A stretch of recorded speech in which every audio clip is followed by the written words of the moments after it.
the biggest Taliban attack in Afghanistan in over a decade. 47 people were killed and 65 wounded in Kabul and 3 neighboring provinces. The assaults were eventually beaten back, but can the government maintain security in the country after the departure of foreign troops? And who really controls Afghanistan? This is Inside Story.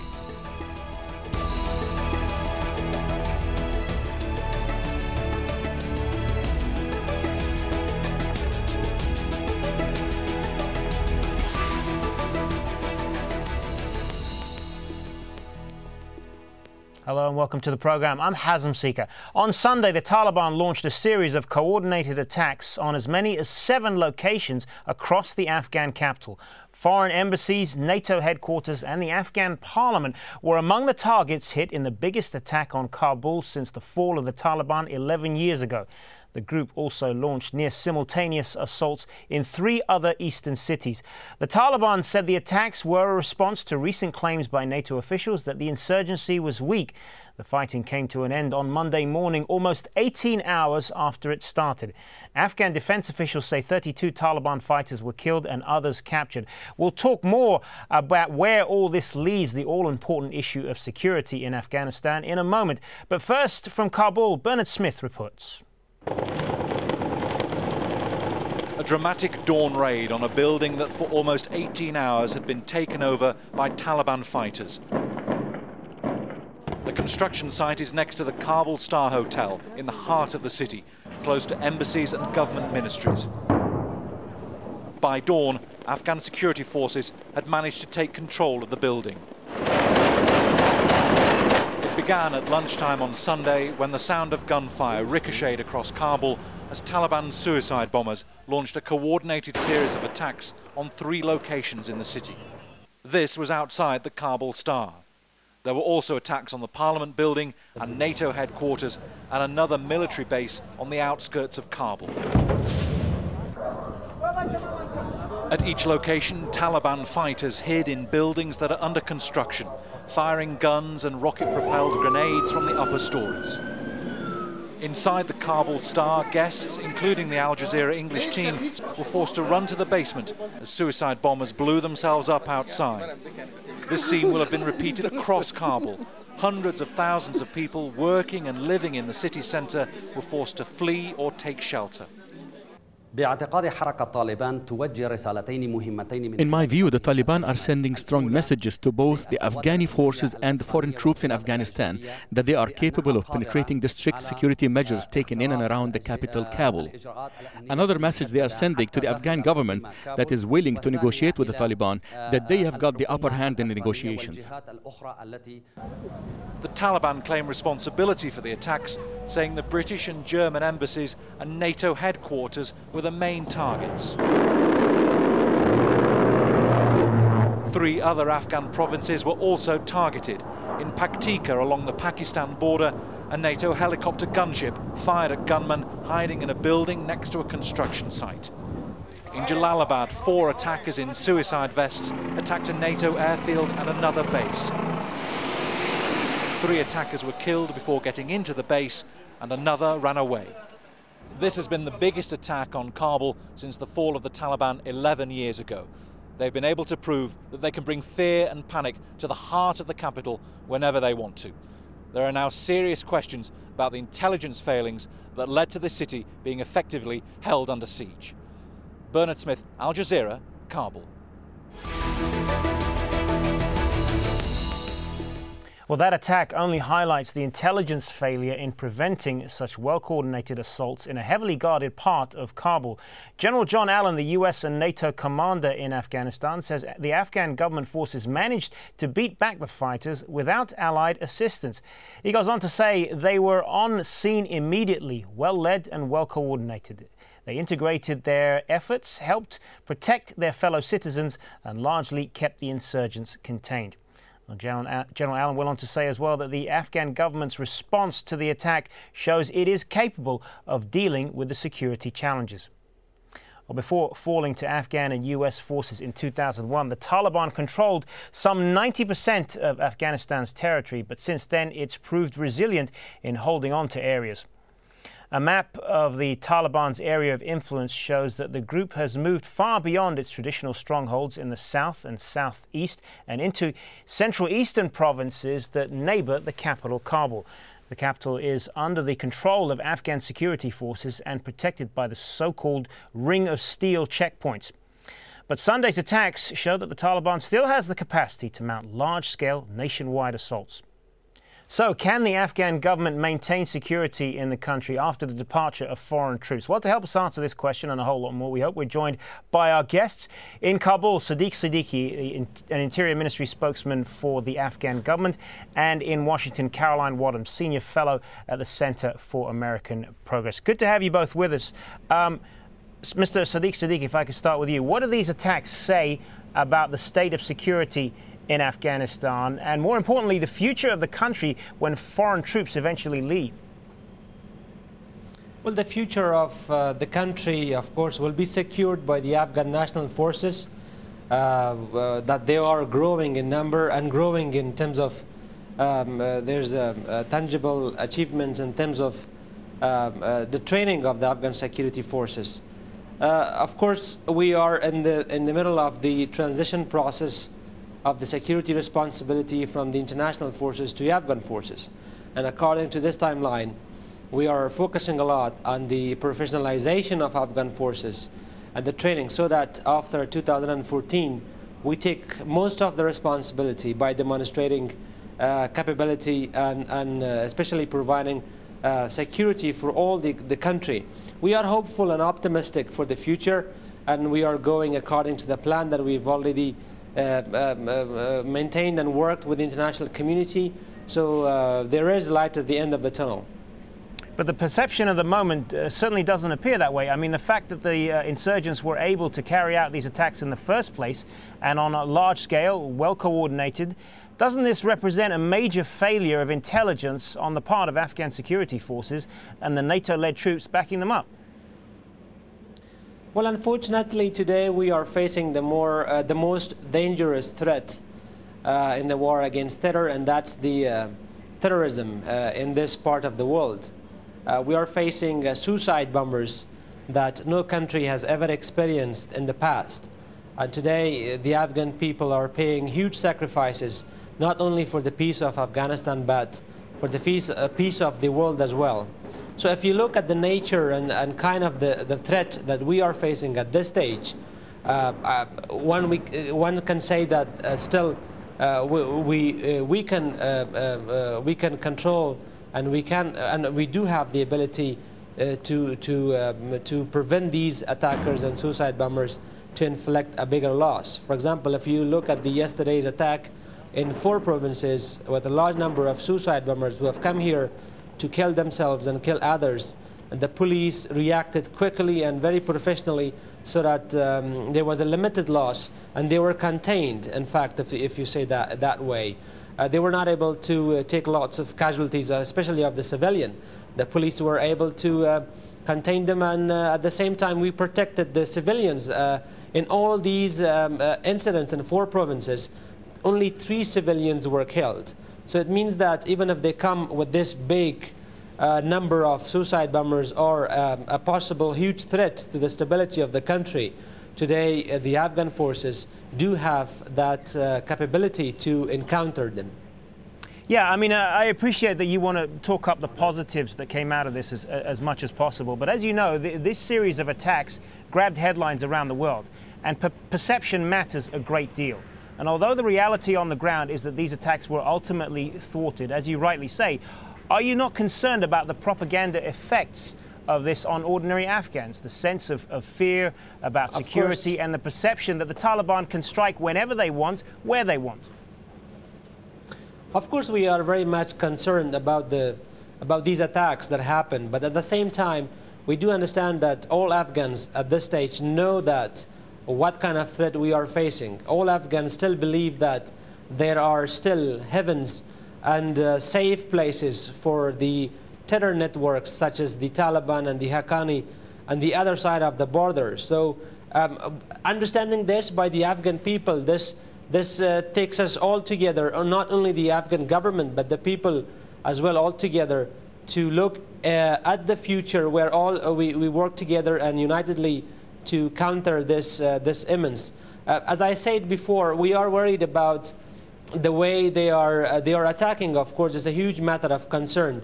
We will learn from these attacks, and we will focus more on areas such as our intelligence organizations and units, and especially in those provinces where we have border with Pakistan, where we can invest more on our intelligence resources.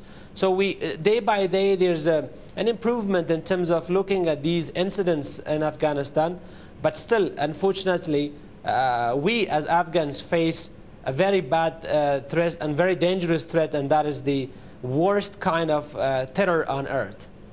Caroline Wadhams, what implications do you believe this has for bringing security to Afghanistan? And does this do, if anything, does this change the timetable at all for the stated plan for the withdrawal of US-led troops, which is scheduled to be carried out at the end of 2014? I don't think these attacks fundamentally change the strategic outlook or the strategic trajectory of the transition plan. I mean, we have known for some time that this insurgency is incredibly resilient for a variety of factors, both due to internal reasons, disillusionment, frustration with the Afghan government, but also sanctuaries in Pakistan. And we know that the ANSF, the Afghan National Security Forces, are also making progress. The timeline based on U.S. administration officials' comments after these attacks indicate that they will continue to stick with the same timeline that has been indicated, which is that they will try to maintain the drawdown of U.S. and NATO forces, getting down to about 68,000 U.S. troops by September. I don't think these attacks fundamentally change any of that. I just want to go back to Sediqqi for a moment.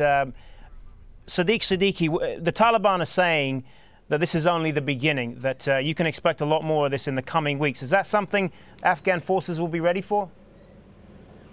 Well, the Afghan forces, there's no doubt about the readiness of the Afghan forces and the increased capability of the Afghan forces, especially countering these kind of incidents that we had also in the past. Well, it's also part of their propaganda war as well. But I would like to stress once again that as long as we do not pay attention to the roots of the problem and the terrorism, which is quite obvious for not only for the Afghan government and the Afghan people, for the world community as well, who are also involved here in fight against terror. The Taliban and the Haqqani network are still a big threat to the stability of Afghanistan. And at the same time, as you know, the government of Afghanistan is proceeding the reintegration and peace process that we are looking to it optimistically, and we hope that the government can reintegrate some groups of those opponents, armed opponents, so that altogether we go in the right direction. But at the same time, one thing which is very important is the Afghanistan security by the security forces of Afghanistan.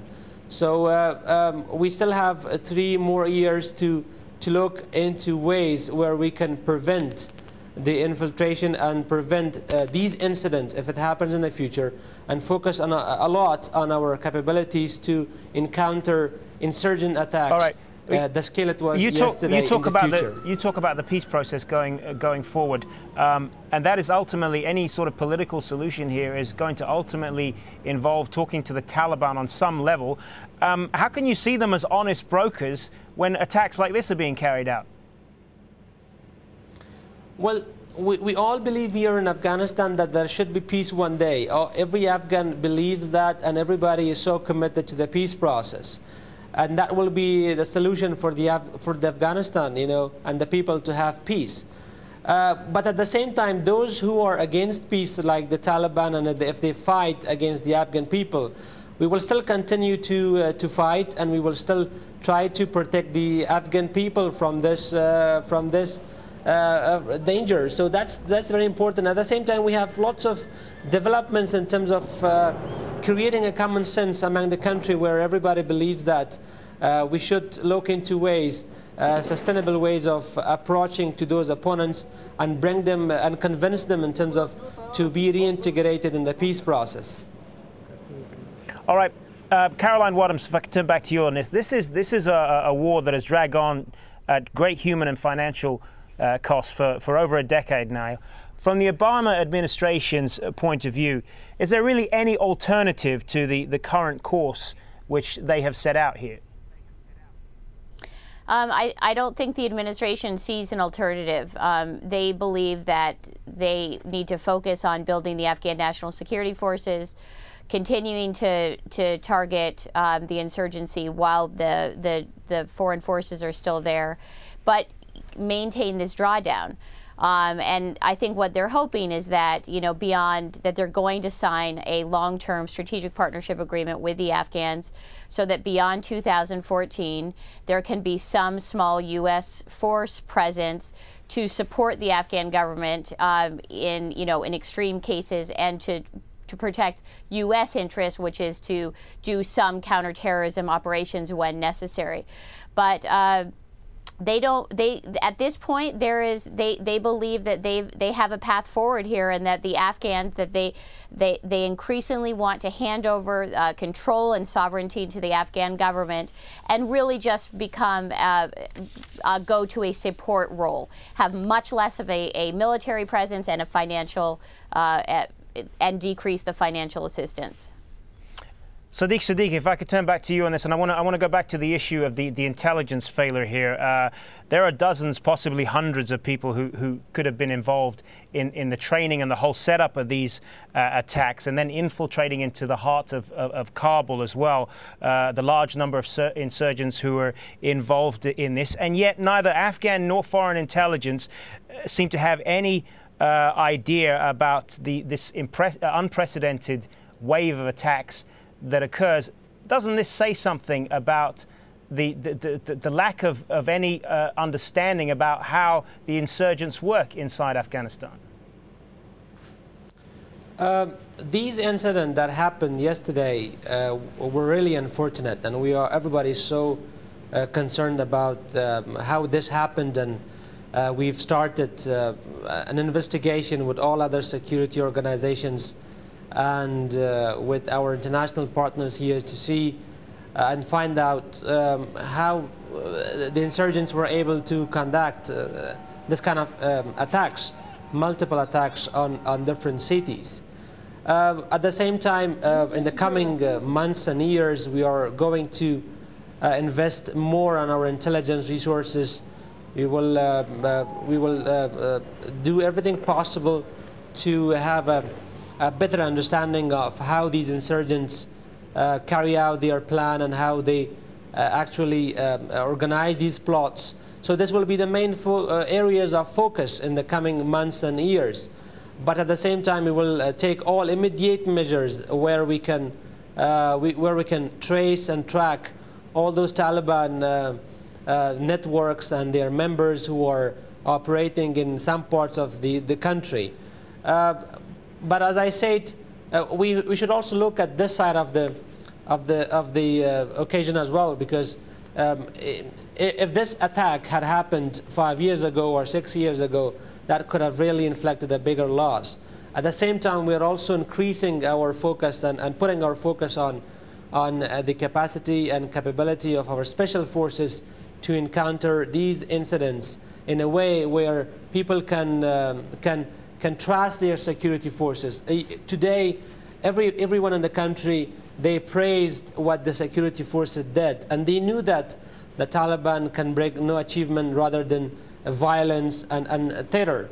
So it means that we have a large support of Afghan people, and that's something very important for us, and we will do our best so that we can ensure that these people cannot come and they cannot conduct any kind of attack in the future.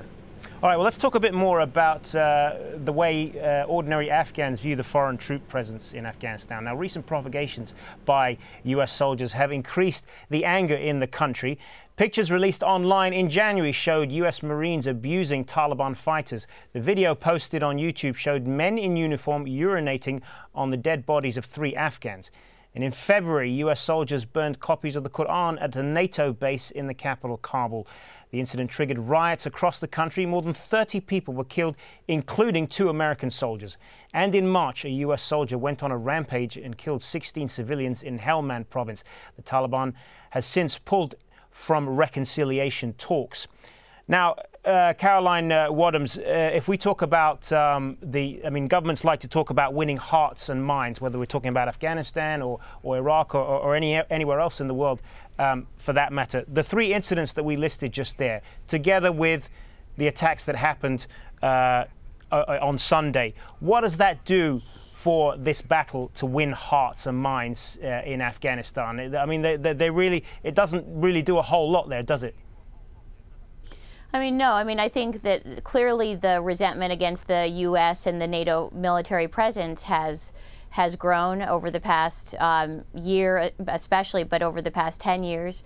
There is increasing distrust between, I think, the Afghan government and the U.S. government for the reason for the incidents that you highlighted, but also for incidents and comments by President Karzai. So that distrust is quite great, and I think it has served this anti-foreign, anti-Western sentiment, has fueled some insurgent recruitment, and so I think there has been huge setbacks on the Hearts and Minds campaign. But I think that the Obama administration and NATO are in a lot of ways are moving away from that. They recognize that the U.S., the NATO foreign military presence does have destabilizing consequences as well, and so you have to have some kind of drawdown. There has to be the foreign military has to be much less visible and dominant, which is why they have a trajectory of moving more into the barracks, serving more in a support role, getting off the streets of Afghanistan, and eventually getting out. It's all part of this understanding that the Afghans, I think, are bristling under the strong foreign presence in Afghanistan. Sediqqi, I mean, you must see that there is a huge battle to win the trust and support of ordinary Afghans in the country when incidents like this are happening. Well, the incident that happened, they were unfortunate incidents. But the Afghan people and the country is now into a strategic agreement, not only with most important nations like the UK, the Germany, and the France, and soon the country will sign a strategic agreement with the United States as well. So there's among the Afghan ordinary people, there's a quite understanding of how this country will lead into the future. And for us and for all the Afghans, the transition process and the gradual withdrawal of the international forces from Afghanistan is the milestone. And everybody is now convinced, and most people in most part of the country, people are convinced that this plan could be well implemented, where in 3 years and after 2014, there's a common understanding and unity among the Afghan people that we should go into a strong partnership with big nations of the world, and they can support us in terms of, especially in training the security forces of the country.